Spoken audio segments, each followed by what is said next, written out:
बिस्मिल्लाहिर्रहमानिर्रहीम। अस्सलाम वालेकुम प्यारे बच्चों, उम्मीद करता हूँ आप सब खैरियत से होंगे और यही दुआ होगी कि आप जहाँ पर भी रहो खुश रहो और सदा सलामत रहो। चलिए बढ़ते हैं अपने टॉपिक की जानिब। फिजिक्स में आज हमारा लेक्चर नंबर 12 होगा, ठीक है। और जो टॉपिक है वो आपको नजर आ रहा है measuring steps of screw gauge, ठीक है। Measuring steps of screw gauge. इस तरह लेक्चर नंबर 11 में आपने क्या पढ़ा था कि स्क्रू गेज क्या होता है, ठीक है। और फिर जो है वो किन किन कामों के लिए इस्तेमाल होता है, उनकी जो है इसकी प्रिसीशन किस तरह मतलब होती है। लीस्ट काउंट के बारे में वहां पर हमने डिटेल में पढ़ा था, ठीक है। और ये भी हमने देखा था कि स्क्रू गेज जो है वो किस तरह बना हुआ है, ठीक है, मतलब कंस्ट्रक्शन के बारे में पढ़ा। आज क्या होगा, आज हमने वो स्टेप सीखने हैं कि जब भी हम स्क्रू गेज पर किसी चीज का लेंथ या डायमीटर मालूम करें तो वो स्टेप हमें पहले से मालूम हो कि हम फिर आसानी से जो है वो डिजायर जो भी चीज है वो मालूम करें, ठीक है।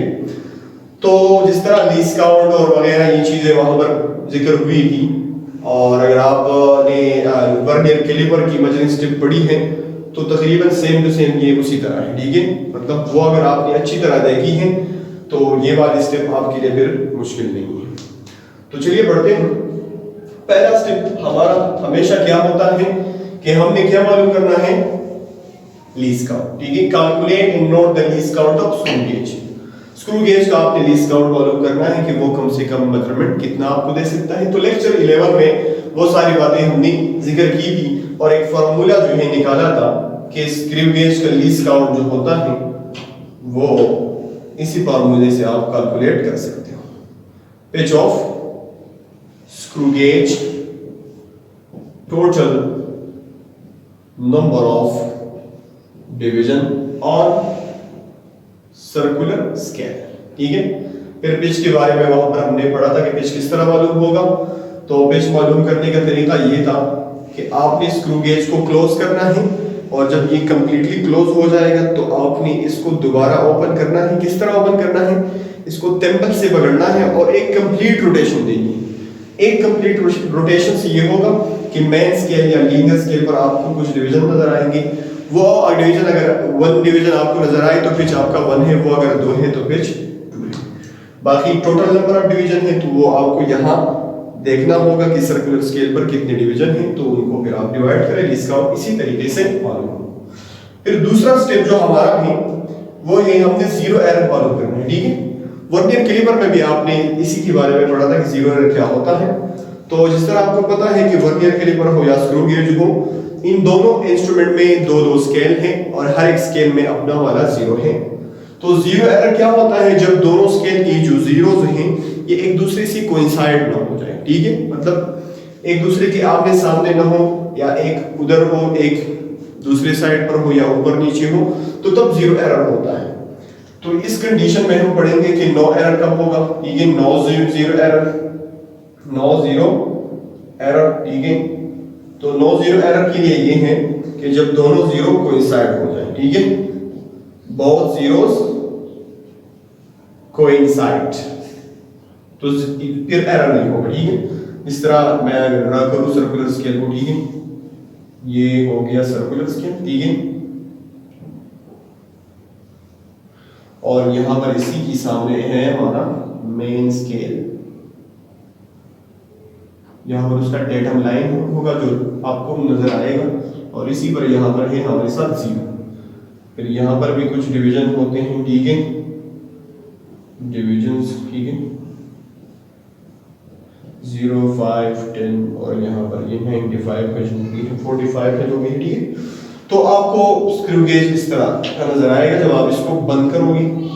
तो यहाँ पर ये लाइन जो है ये छोटी, ये मेन स्केल है, ठीक है, या लीनियर स्केल, और ये वाली स्केल सर्कुलर स्केल है, ठीक है।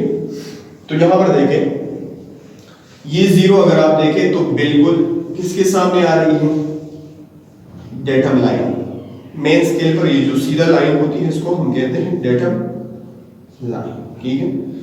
तो ये अगर दोनों एक दूसरे से कोइंसाइड हो रहे हैं, मतलब जीरो कोइंसाइड हो रहा है, ठीक है, तो जीरो एरर यहां पर नहीं होगा। जीरो एरर कब होगा, जब ये जीरो इसी जीरो या इसी डेटम लाइन से ऊपर आ जाए या नीचे। बात समझ में आ रही है कि जब ये जीरो इसी लाइन से, ये जो छोटी सी लाइन आपको नजर आएगी यहाँ पर, ठीक है, इससे ऊपर आ जाए या नीचे आ जाए।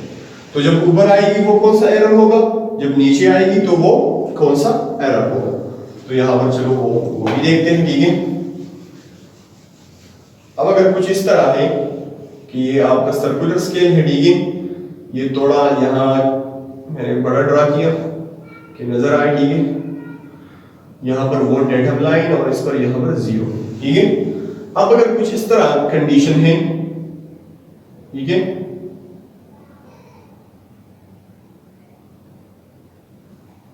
ये 0 यहां पर आया है, ये मेन स्केल। तो अगर आप देखें ये डेटम लाइन है, इस पर 0 है और इसका 0 उसकी नीचे आ रहा है, ठीक है।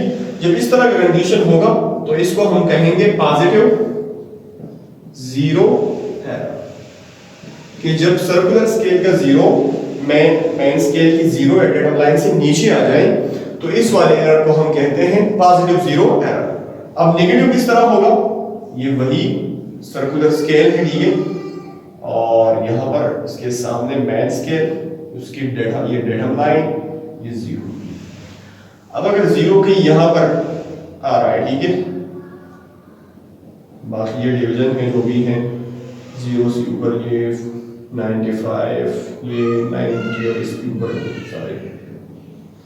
अब यहाँ पर 0, 5, 10, तो अगर आप देखें ये 0 और वो 0 जो है ये कोइंसाइड नहीं हो रहे, अब ऊपर आ रहा है, यहाँ पर नीचे था अब ऊपर आ रहा है, तो इसको हम कहेंगे नेगेटिव 0, ठीक है। अब पॉजिटिव 0 आपने क्या करना है, add it to the result, और ये जो होगा ना ये पॉजिटिव है तो उसको आपने सब्ट्रैक्ट करना है, ठीक है, सब्ट्रैक्टेड फ्रॉम रिजल्ट, ठीक है, और नेगेटिव होगा तो आपने फिर उसको ऐड करना है, एड टू रिजल्ट, ये आंसर होगा। तो ये एरर के हवाले से कुछ इंफॉर्मेशन, ठीक है। फिर जो मेन 2 स्टेप्स है वो यहाँ पर आपको नजर आ रही है, तीसरा स्टेप और एक यहाँ पर हमारी सारी मेजरमेंट होगी, ठीक है। तो तीसरा स्टेप अगर आप देखें यहाँ पर क्या लिखा है हमने, now fix the object in between animal and spindle and note the main scale reading. आपने क्या करनी है, आप मेन स्केल रीडिंग, जब लीस्ट काउंट और एरर की बात खत्म हो जाए तो जिस तरह वर्नियर कैलिपर में मेन स्केल रीडिंग था, अब यहाँ पर भी मेन स्केल रीडिंग। तो अब आपने क्या करना है, अब स्क्रू गेज को आप खोलोगे, ठीक है, ये आप जब खोलोगे और जो भी चीज है, जिस भी चीज का आपने लेंथ या डायमीटर मालूम करना है, तो एनिमल और स्पेंडल के बीच उसको आपने रखना है, ठीक है। जिस तरह ये मार्कर का हेड जो है, ठीक है, अब इसकी जो है हमने डायमीटर मालूम करनी है, तो चलो ये ठीक है, ये स्टेप हुआ। अब क्या आपने मेन स्केल किस तरह जो है उसकी रीडिंग लेनी है, जब आप इसको खोलोगे आपको पता है कि ये जब हम खोलेंगे इसको तो ये जो सर्कुलर स्केल है ये हटेगा और मेन स्केल पर आपको डिवीजन नजर आएगी, ठीक है। तो मेन स्केल रीडिंग अब कितना होगा, अब आपने देखने हैं that how much divisions are visible, ठीक है, विजिबल या अपीयर ऑन मेन स्केल। हमारी रीडिंग किस तरह है मेन स्केल की, कि जब आप ऑब्जेक्ट को रखोगे तो आपने मेन स्केल की जानिब पर देखना है कि यहां पर कितनी डिवीजन आपको नजर आ रही है। तो यहां पर आप देखोगे कि 15 तो बिल्कुल सही नजर आ रही है, ठीक है। ये मैं अगर साफ करूं यहां पर, ये आप नोट करें, ठीक है। तो ये कुछ इस तरह होगा, यहां पर देखें, ठीक है। ये जब आपने खोला तो ये हमारा था सर्कुलर स्केल, और अब जो मेन स्केल है उस पर आपको डिवीजन नजर आएंगे। ये डेटम लाइन, ये 0,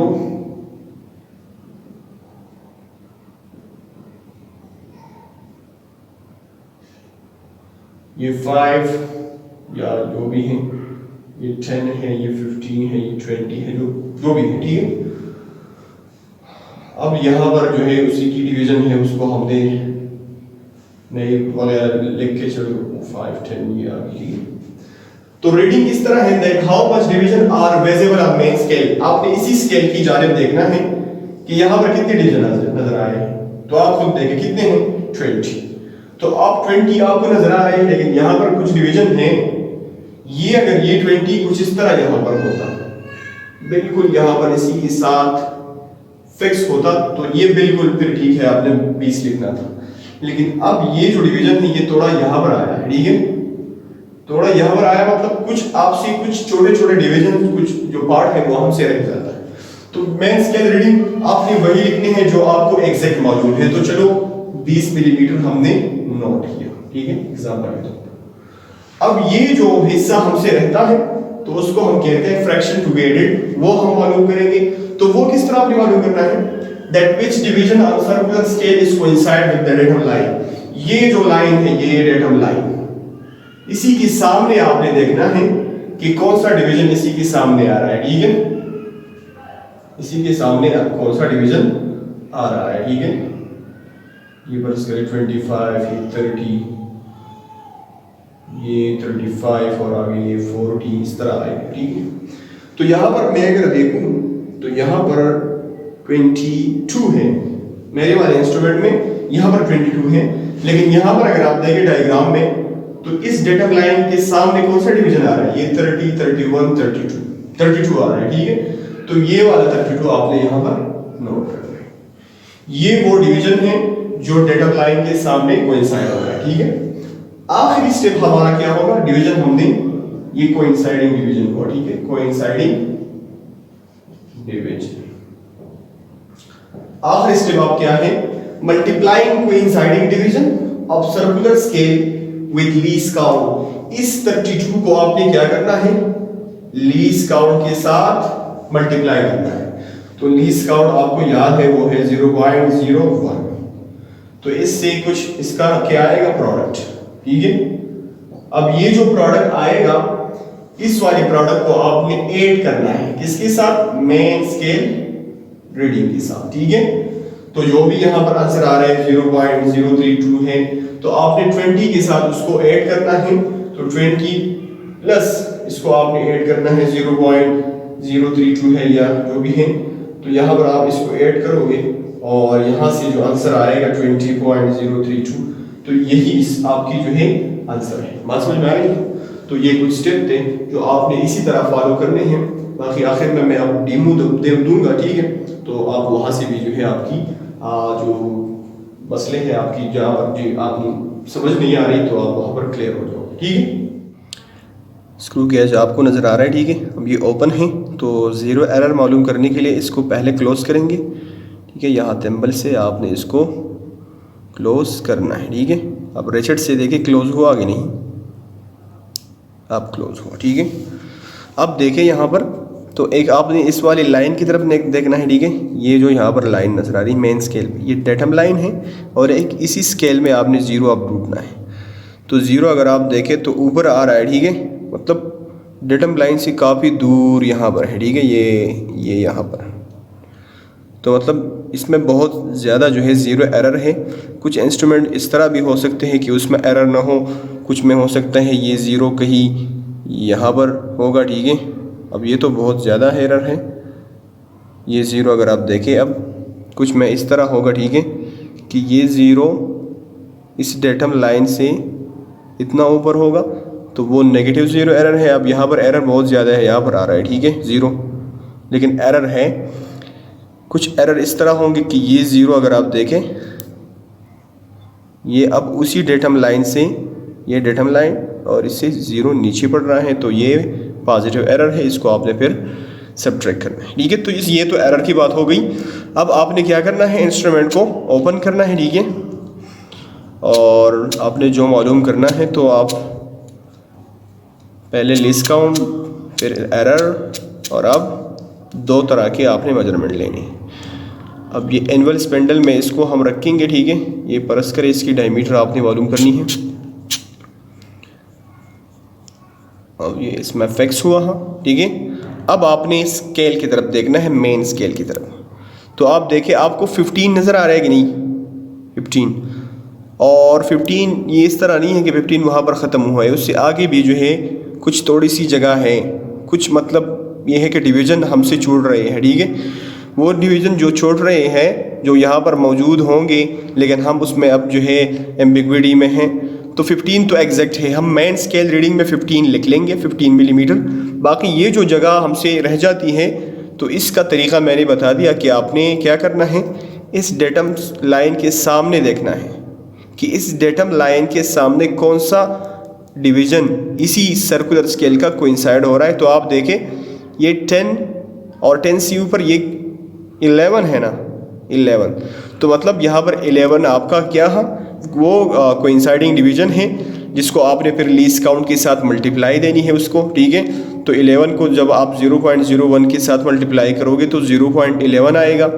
तो 15 प्लस 0.11 आप ऐड करें, यही आपका आंसर होगा। शुक्रिया।